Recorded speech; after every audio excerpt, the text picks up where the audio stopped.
So I want to learn more about that because I've heard this conversation before where if somebody goes through a psychedelic experience and they're thinking that particular experience is going to cure them completely, it's so wrong that you have to keep working at that. So walk me through what that whole experience would be like, and then what are the necessary requirements? Assisted, obviously, psychotherapy is going to be a very, very crucial thing, but the bonus or the encouraging thing is not having to take, obviously, a prescription drug every single day. These are frequent appointments throughout the year. But if you're going through this actual journey, what are the required things that you would recommend once you come out of that, and stuff that you would obviously have to stick to in order to, like they said, have a complete reset of the mind? One of the things I think that we need to emphasize more when we ask a question like that is we know there's a three-part process. There's preparation, there's the experience, the journey, the trip, and then there's the integration. And I can't emphasize enough that we really need to front load the preparation phase a lot more than we do. People read the headlines, they read the research, they get all excited about it, and they just want to go right for the dosing and think that this is going to cure them. And that's fine, but and for some people, it does. That's exactly why we're in the situation we're in today, right? Right, exactly. Because people want instant results instantly. Anyway. Right. And I think the psychedelics themselves, hopefully will show us that instant gratification, coming from the addiction world, that instant gratification pathway, it's fine and good in some ways, but it's not a good overall strategy. And so front loading the preparation phase, and what I mean by that is really, getting to know the medicine, getting to know the people you're going to be doing the medicine with, getting to know yourself a little bit more deeper, and most importantly, Shad, is getting your expectations right. You want to have the expectation that this is going to be a powerful experience and it's going to last a lifetime. It's not just one and done kind of deal. Doesn't mean you need to trip your face off every 2 weeks or something like that. But, you could have just one powerful experience. And from that experience, if your expectations are correct, you're going to be prepared for the after journey, the integration phase, which lasts a lifetime. And you may not even need to use psychedelics again because you've seen and learned things about yourself that you begin to integrate into your life for the long term. So I think front loading the preparation, the expectation end of things before going into a psychedelic journey is really going to be something that we all need to focus on. What about the audience, that is very interested, encouraged, or most importantly, just needs the help, but going through something like that scares them? Based off of that and the stuff that you hear, your personal experience, is there anything that you could share related to that?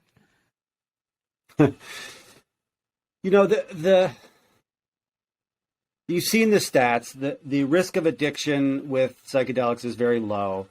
In fact, it helps treat addiction, as we know. The risk of a psychotic break or some permanent mental damage, there's this thing called hallucinogenic persistent perceptual disorder, HPPD. It's all these things are it's an exceedingly small number of people that come away with any sort of damaging experience. So really going over with people the data that we have and the research that we have, that these are not harmful substances. And even if you come away and you have a challenging experience that can be upsetting, if handled well, they can be powerfully transformative too. Not just having, I saw God and connected with the divine, but really I saw the devil and it shook me to my core, and coming out the other end of it, I can see the stuff I need to work on. And thank God I had that encounter, and it's possible if you prepare people for that kind of thing. If you're scared, it's healthy to be scared that this is a serious endeavor if people are going to decide to take psychedelics, but preparing them for the good, the bad, and the ugly, and the divine and the terrible is really what's going to mitigate any dangerous sort of outcomes, I think. Yeah, I find that interesting because in certain situations, like you said, maybe somebody needs to have their ego torn down. And if sometimes, as we know, when the shit hits the fan and people get scared, that's when you actually start to see change. So a great example, obviously, of managing expectations, because a lot of the times, from what I'm learning, and when I first got in, I thought it was like this liberating feeling, but that may not always be the case. But it's almost as if it's a reset for each individual person for what they need in life. Do you agree with that? Yes. It's a very personal. It's interesting. There's a paradox there, right? There's this idea that it's a very personal thing. Whatever comes up during a psychedelic experience or before, during, and after is a very personal thing. And yet we come away with this connectedness to other people, this community building. I mean, right, you and I are having this conversation. We're a part of this community, and there's the communities being built around this, whether it's in the psychedelic industry, the corporate field, whether it's in psychedelic societies, whether it's in clinical settings or research settings. We're all becoming part of a community, and we're also having very individual experiences with this. And there is a nice coming together of those two worlds. It's sort of a paradox. It's both very personal and communal. And I think we're seeing that. Hopefully, if we can ride that wave of appreciating the nuance, that there isn't one particular pathway that is the way we have to go, then I think we're going to usher this thing in the right direction. Well, I look at Mydecine. You've witnessed firsthand how much progress the company has made over the past 18 months, from the initiation of phase 2 clinical trials for smoking cessation to the second generation of your MindLeap, wellness app. What's impressed you think the most about the company and the progress that they've made over the past 12 months? Well, the leadership is fantastic. Those guys have so much energy and enthusiasm and vision and patience, really patience to sort of know what they need to do, think about it, and then execute. Plan, prepare, and then execute, and they do that so well. Rob Roscoe, the chief scientific officer. I mean, have you interviewed so smart him? What's that? Oh yeah, Numberta, he's great. Yeah, I mean, he's really got such a good head on his shoulders about what his work entails, and I believe his presence there really plays a significant role because he's very grounded in what he's doing, and he's also, he's got a way of networking with people, and it's been great to get to know him a little bit in Miami, and so that leadership team, and then with Morgan on board now, she's doing great and sort of getting the word out and reaching out to people, and I think they're doing a lot of things right. What do you think when you say a lot of things right? I'm a broad question for the industry, but what do you think as an industry that we're doing right now, and some of the things that you think need to change? Does anything come to mind? Yeah, I mean, I don't want to get too critical of corporadelics or the psychedelic industry. Being in Miami as a clinician, as a person who appreciates the research.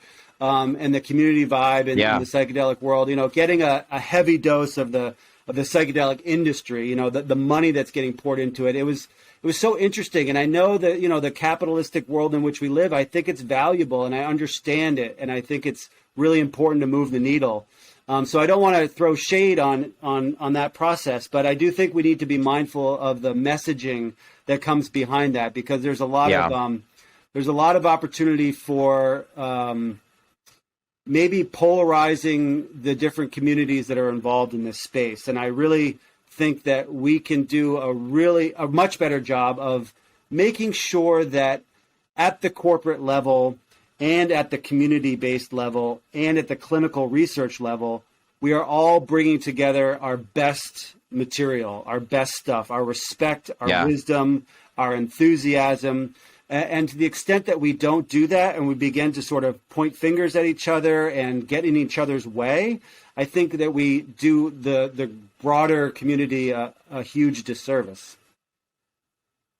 Well, I'm seeing a lot of collaboration will take place early next year. I am actually very impressed with how many companies are actually supporting each other in all this. You know what's crazy? We've barely even begun with this industry, and look how much we've achieved so far. Yeah. That's we go back to saying people want to come to your clinic and they want to have psilocybin medicine. They want to be fixed overnight. It's these expectations of wanting things right away in the society that we live in right now. But when I look at this industry, the efficacy that's being produced, the special access program in Canada could be amended, in the next couple of weeks to really open up the idea of psychedelics. insurance companies in the next couple of years want to get involved. This is groundbreaking stuff that people just need to realize we walk before we run, don't you think? Yeah, and the other thing is, you know, and you're sort of saying it, but you're not saying it, which is that everybody's having a voice. The fact that we are communicating and we're all putting it out there, we're all putting it on the line, we're communicating. We might be arguing, we might be fighting with each other, but we're doing it in open, we're doing it in the open, we're dissenting, we're collaborating, we're disagreeing, we're doing it all out in the open. And that's, frankly, that's how shit gets done. Like, I want to hear everybody's voice. I want to hear all sides. And as long as we have leaders in the field who are willing to listen to all sides and really take it all in, then we're going to, you know, over time, it's going to shake itself out in a really healthy way. So, you know, like, bring it on, bring the disagreement on, bring the conflict out in the open, and let's hash it out, because that's the way it's going to move forward in the right direction, I think. So you and I are sitting down, let's say 12 months from today, and we're having the same conversation. Where would you like to see where this industry's at from where we are today? Does anything come to mind? You know, 12 months from now, we're going to be on the cusp of FDA approval for MDMA, right? I mean, I think by... yeah, it's great. Or maybe, is that 2 years from now? Let's see, the end of 2023. So yeah, 24 months from now. I think really in the next 12 months, you have way more of an insider perspective than I do, because you're interviewing all these people. But I hope that we're having some of the same conversations. I hope we're continuing to make all the crazy progress that we're making. I hope that we're continuing to really look at the standards of care. Look at the models that are coming out of the drug delivery and the therapy delivery side of things. I think there's real progress to be made in terms of ethics and standards of care when it comes to delivering these medicines within a therapeutic context. And, you know, we're seeing a lot of that stuff shake out with Oregon now, and ketamine clinics, you know, proliferating like crazy. So I think we need to, we're going to have a conversation a year from now, and we're hopefully going to be saying, thank God we got our hands around some of this therapy and drug delivery stuff, because if we don't, I think that's another way things could go sideways. Just like too much focus on get the drug to the people and a lot less focus on preparation and integration. I think that could take us a little sideways. Yeah. Do you feel confidently though for this industry? It's not a matter of if, but when that it will have its moment. Oh yeah, 100%. It's a done deal. It's a foregone conclusion. It's just a matter of, again, proceeding with the enthusiasm that we have, and, you know, as represented by Mydecine, proceeding with the patience and awareness and thoughtfulness that they seem to show in their efforts, and it's really exciting. I'm grateful to be a part of their team. It's been great today. Before I let you go, what's one thing I guess you're grateful for over the past 12 months of this year? I've been asking everybody this as we head into the holiday season to leave things on a positive note. I am grateful for my health. I'm grateful for the health of my family, and I'm super grateful to be to play a small role in the evolution of this industry, of this process. I find myself super energized and engaged in all kinds of discussions, and to be able to be here at a time and a place where I could do my small part, I just feel incredibly grateful, and make connections like with you, Shad, and other folks in the field. Yeah. It really makes me feel very lucky. This is the fun part of the job, is meeting people like yourself too and learning stuff. But is there anybody you want to wish a happy holiday season to? Yeah, happy holidays to my mom and to my family here in Stowe, and friends all around the country and the world. And I look forward to skiing a lot this winter too. Well, sounds like a great plan, huh? Get out there and get into action, right? And then if there's anything you can maybe communicate to people that are struggling with a good time, I'm always a firm believer that just reach out to somebody and say hi, and you know, always be open to these sorts of things. And little exercise never hurt anybody either. But all important things, as you said, we go through some challenging times, but it leaves me very optimistic and excited knowing the efficacy and a lot of the information that we're learning about this industry, and just the excitement and support from people like yourselves that feel like this industry is going to have its day. It's not a matter of if, but when. But happy holidays to you, and I appreciate you connecting with us today. Thanks again for all the work that you do, Shad. It's fantastic. I appreciate it. Thanks, Dr. Barnett. Okay. See ya.